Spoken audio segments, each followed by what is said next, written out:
اس کے رسول کا ذکر ہو اور نہ جانے کس بندے کے دل میں خوف خدا بیٹھ جائے، نہ جانے کون پکا نمازی بن جائے، نہ جانے کون سیرت مصطفیٰ پر زندگی گزارتے ہوئے اپنا ہر لمحہ گزارنے والا بن جائے۔ تو اب دیکھیں اس ذکر کے صدقے میں جس کے نام سے جمع ہوئے، تو اللہ نے چاہا اگر ہم نیک ہو بن گئے، اگر ہم سیرت مصطفیٰ اپنانے والے بن گئے، تو جس کے ایصال ثواب کے لیے جمع ہوئے ہیں، تو اللہ نے چاہا تو اس کو بھی بے شمار اجر و ثواب ملے گا، اور حقیقت میں محفل بھی تبھی کامیاب ہے۔ تو اے میرے پیارے اسلامی بھائیوں، اللہ کے رسول صلی اللہ علیہ وسلم فرماتے ہیں پیغام لے کر کے اٹھیں، میرے مصطفیٰ نے کیا فرمایا اور ایک عاشق رسول کو کیسا ہونا چاہیے۔ میرے مصطفیٰ فرماتے ہیں قال النبی صلی اللہ تعالی علیہ وآلہ وسلم من صلی علیہ صلاۃ واحدہ وجبت لہو شفاعتی۔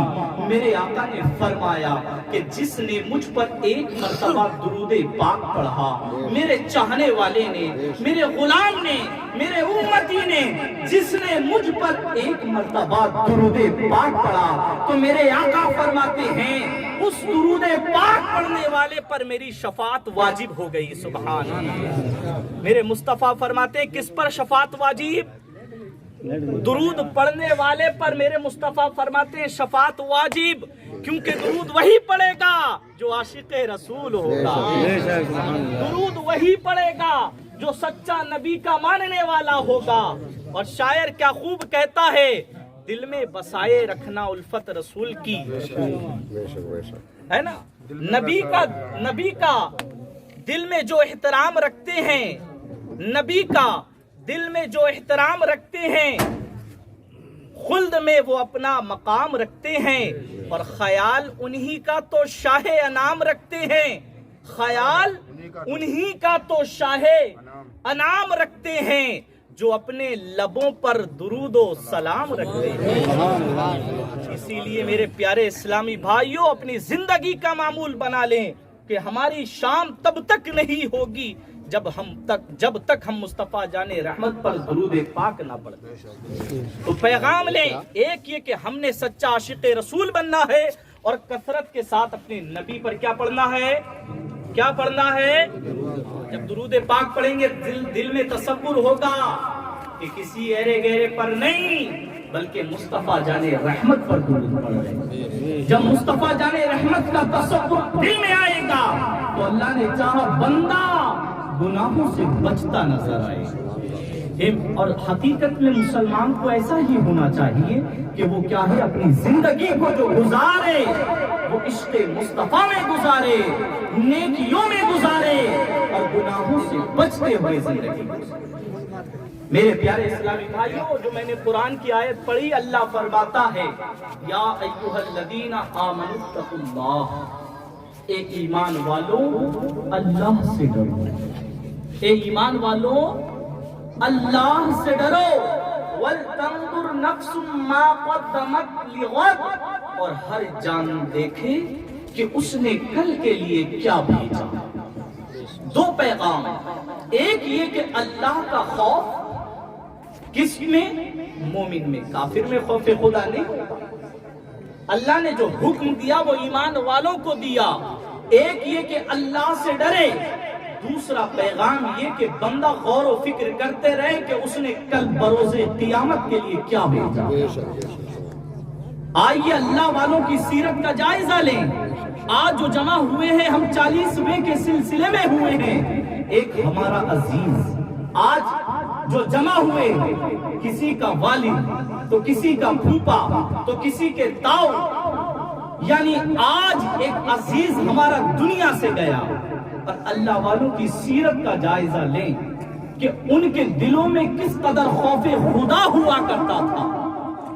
حضرت ثابت بنانی رحمت اللہ تعالی علیہ، اللہ کے یہ ولی ہیں، بہت نیک بندے گزرے ہیں، اور ان کا حال کیا ہوا کرتا تھا۔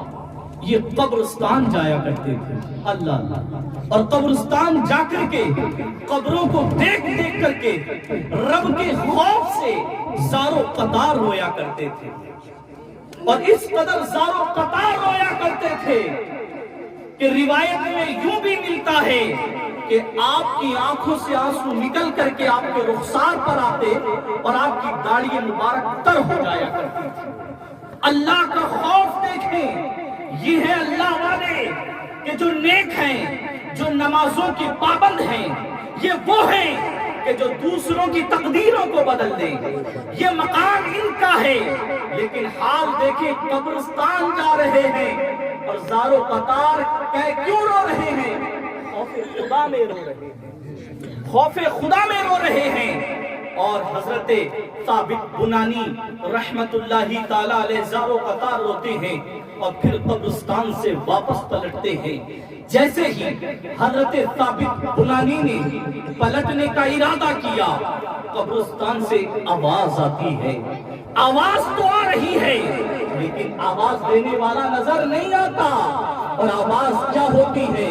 اے میرے پیارے اسلامی بھائیوں سنو, پیغام دیا جاتا ہے ان اللہ والوں کے ذریعے ہم گناہ گاروں کو. پیغام دیا جاتا ہے ہم سیاہ کاروں کو ان اللہ والوں کے ذریعے.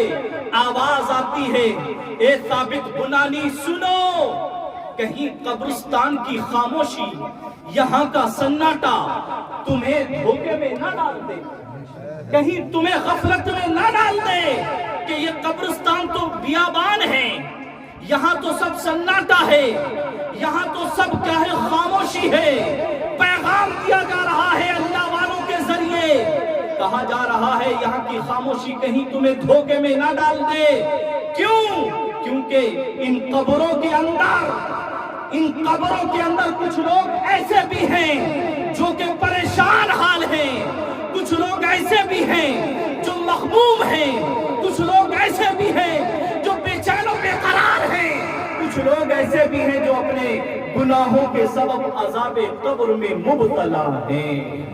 اللہ اللہ. اے میرے پیارے اسلامی بھائیوں, ذرا غور کریں, یہ ہیں اللہ والے. رب نے فرمایا ایمان والو اللہ سے ڈرو. یہ ہیں اللہ والے جو قبرستان جائیں تو زار و قطار روئیں. اور ہمارا حال یہ کہ قبرستان پر بھی جائیں تو سیاسی گفتگو کریں. آج ہم اپنے ضمیروں کو جھانک کر کے دیکھیں کہ آج ہمارا حال کیا ہے, کہ ہمارے دلوں میں ذرہ برابر رب کا خوف پیدا نہیں ہوتا. آخرکار جو رب نے فرمایا کل نفس ذائقۃ الموت, کہ ہر جاندار کو موت کا مزہ چکھنا ہے. جب موت آنی ہے, یہ زندگی جب پانی ہے, تو اے میرے اسلامی بھائیوں پھر کس بات کا غرور ہے, کس بات کا گھمنڈ ہے, کس بات کا تکبر ہے. نمازیں چھوٹ رہی ہیں, افسوس نہیں ہو رہا ہے, روزے چھوڑ رہے ہیں. اللہ نے جوانی دی, اللہ نے طاقت و قوت عطا کی. اے میرے پیارے اسلامی بھائیوں, رب کی نافرمانیاں کر رہے. کیا ایک مومن کامل کی یہ شان ہے؟ ہرگز نہیں. ایک مومن کی شان یہ نہیں ہے, بلکہ میرے اسلامی بھائیوں وہ مصطفیٰ کریم, وہ مصطفیٰ جان رحمت کہ جن کے صدقے میں اللہ نے ہمیں اور آپ کو پیدا کیا. یہ پوری مخلوق کو رب نے جن کے صدقے میں پیدا کیا. آؤ اس مصطفیٰ کریم کی بارگاہ میں چلتے ہیں. میرے مصطفیٰ کریم جب قبر پر جایا کرتے تھے, اللہ اللہ کیا حال ہوتا تھا. وہ مصطفیٰ کے جن کا ہم کلمہ پڑھ رہے ہیں. اے میرے پیارے اسلامی بھائیوں, خالی نعرے بازی یہ کام نہیں آئے گی. صرف یہ کہہ لیا اپنے نعرے رسالت یا رسول اللہ, صرف یہی کو اسی کو آپ نے سمجھ لیا سب کچھ ہے. نہیں, ارے ذرا سوچو جن کے صدقے میں ہم اور آپ آئے. وہ مصطفیٰ کریم جب قبر پر جایا کرتے تو زار و قطار روتے تھے اور پھر فرمایا کرتے تھے میرے مصطفیٰ کریم کہ یہ قبر جو ہے, قبر آخرت کی منزلوں میں سب سے پہلی منزل ہے. جو اس میں کامیاب ہو گیا وہ تمام منزلوں میں کامیاب ہو. یہ ہے میرے مصطفیٰ کریم. اللہ اللہ، آئیے میں آپ کو لے کر کے چلتا ہوں اللہ والوں کے سامنے، اللہ والوں کی بارگاہ میں. کس قدر خوف خدا اور کیسی غور و فکر ہوا کرتی تھی حضرت سیدنا عثمان غنی رضی اللہ تعالیٰ. اللہ اللہ، یہ اسلام کے تیسرے خلیفہ ہیں، اسلام کے تیسرے خلیفہ. اور ان کا مقام دیکھیں، حضرت سیدنا عثمان غنی رضی اللہ تعالیٰ عنہ کا قربان جائیں. یہ وہ صحابی رسول ہیں. میرے مصطفیٰ فرماتے ہیں جتنا فائدہ اسلام کو عثمان غنی کے مال نے پہنچایا ہے، اتنا فائدہ کسی اور کے مال نے اسلام کو نہیں پہنچایا. اسلام کو جو تقویت اور طاقت و قوت اس دور میں ملی، حضرت عثمان غنی رضی اللہ تعالیٰ عنہ کے مال کے ذریعے. ارے یہ وہ صحابی ہیں قربان جائیں کہ میرے مصطفیٰ نے جیتے جی دنیا ہی میں آپ کو جنتی ہونے کی خوشخبری عطا فرمائی. قربان جائیں عشرہ مبشرہ، یعنی وہ 10 صحابی جنہیں دنیا ہی میں میرے آقا نے جنتی ہونے کی خوشخبری دی، ان میں حضرت سیدنا عثمان غنی بھی ہیں. لیکن قربان جاؤ اے میرے بری کے اسلامی بھائیوں، قربان جاؤ، جب قبروں پر جایا کرتے تھے زارو قطار رویا کرتے تھے. اس قدر زارو قطار روتے کہ تاریخ میں آتا ہے، روایتوں میں ملتا ہے کہ آپ اس قدر زارو قطار روتے کہ آپ کے آنسو مبارک، آپ کی داڑھی مبارک سے تر ہو کر زمین پر آپ کے آنسو ٹپکتے، اور اس قدر ٹپکتے کہ زمین تک تر ہو جایا. کس چیز سے؟ خوف خدا سے. اور کون ہے جنتی؟ کون ہے؟ اور کون ہے اسلام کے تیسرے خلیفہ؟ ہم دیکھیں ہم کون ہیں. قدم قدم پر گناہ کرتے جا رہے ہیں کہ میرے نوجوانوں، ہم نے آئیڈیل کسے بنا لیا ہے؟ یہ فلمی ایکٹرز کو ہم نے اپنا آئیڈیل بنا لیا ہے. آج ہماری داڑھی ان کا لک ادا کرتی نظر آ رہی ہے. آج ہمارے بال یا ہمارا کردار یا ہمارا لباس نہ جانے کس طرف جا رہا ہے. ذرا سوچو تو صحیح، جو اتنے نیک اور متقی اور پرہیزگار، لیکن جب قبر پر جاتے تو زارو قطار روتے. اور جب لوگ پوچھتے، آپ جب جنت اور دوزخ کا ذکر ہوتا تو آپ اس قدر نہیں روتے، آپ کی کیفیت اس قدر نہیں ہوا کرتی. لیکن جب آپ قبرستان آتے ہیں، جب آپ قبروں پر حاضری دیا کرتے ہیں، اس قدر زارو قطار روتے ہیں. تو ذرا غور سے سننا، حضرت سیدنا عثمان غنی رضی اللہ تعالیٰ عنہ فرماتے ہیں، لوگوں سنو، میں نے مصطفیٰ کریم کو فرماتے سنا ہے کہ یہ قبر جو ہے آخرت کی منزلوں میں سب سے پہلی منزل ہے. جو اس میں کامیاب ہو گیا اس کی لیے تمام منزلوں میں وہ کامیاب ہے، تمام منزلیں اس کے لیے آسان ہیں. اور جو اس قبر میں ناکام ہو گیا تو پھر تمام منزلوں میں جو آخرت کی ہیں وہ ناکام رہے. اے میرے پیارے اسلامی بھائیوں، غور کرنا چاہیے ہمیں اپنے ہر لمحات کو اللہ اور اس کے رسول صلی اللہ علیہ وسلم کی اطاعت میں گزاریں. کوشش کریں کہ اللہ نے چاہا ہم نمازوں کی پابندیاں کریں گے. اور جو ماہ مبارک آ رہا ہے، ہو سکتا ہے کل ورنہ پرسوں تو ہے ہی، کہ رمضان المبارک کا مہینہ بڑی عظمتوں والا مہینہ آ رہا ہے. تو یہ میرے پیارے اسلامی بھائیوں، وہ دین جو ہم تک پہنچا، وہ دین کہ نبی کے نواسے حضرت امام حسین نے کربلا کے تخت صحرا میں اپنے 72 نفوس قدسیہ کو قربان کرا دیا. اس دین کی حفاظت کے لیے ہم انہی امام حسین کے ماننے والے ہیں. تو کیا ہم اللہ اور اس کے رسول کی اور امام حسین رضی اللہ تعالیٰ عنہ کی سیرت کو اپناتے ہوئے، اللہ اور اس کے رسول کی حکم کی اطاعت کرتے ہوئے، کیا ہم روزے نہیں رکھ سکتے؟ ہمیں چاہیے. اور یہ محفلیں اسی لیے ہوتی ہیں، اشارے ہو رہے ہیں، میں ہٹ جاؤں گا، لیکن مقصد کیا ہے کہ ہم نیک بن جائیں.